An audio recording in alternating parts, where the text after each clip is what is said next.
Classmates of 3 Lewiston-Altura students who died in a car crash have found a special way to remember their friends.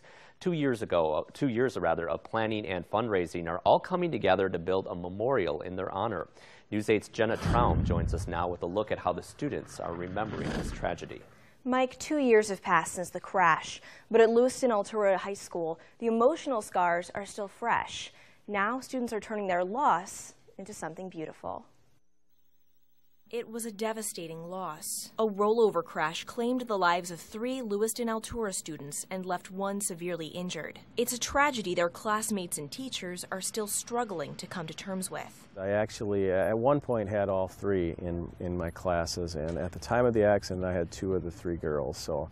So for me and for a lot of these kids, you know, it's very personal. It wasn't long before students started talking about how they could preserve the memories of 16-year-old Shauna Marie Ruhoff, 14-year-old Katie Lee Hornberg, and 13-year-old Morgan Elizabeth Zeller. Shortly after the accident, there was a group of students who met with some of the teachers who had the girls in class, and we started to think about how do we want to remember them in a meaningful way, but also a way that was very permanent and useful too.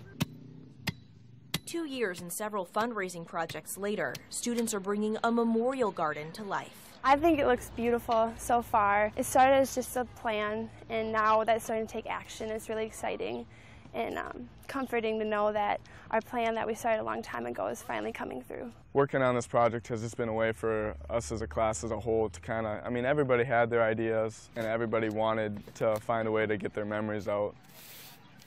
Stones commemorating each of the girls will be placed along the path, so anyone who walks along it will be reminded of why the memorial is here. It's a living memorial in a sense. It's a place where you can remember, you can think about the girls, but yet it's also useful, and it's going to be vibrant once we get everything planted and in place. It's a place where anyone in the community can go to reflect, to gather, and most of all, to remember. Remembering the little things like, you know, the little jokes that you used to say with them, or the smiles that you used to get down the hallway.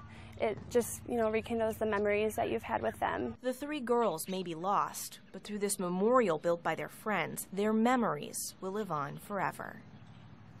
The students will keep working on building the memorial throughout the rest of the school year, but it's going to be an ongoing project. A landscaping class will continue adding to it in the fall. Thanks, Jenna. On top of several fundraisers at the school, including a talent show, the school also received donations from members of the community to help pay for that memorial.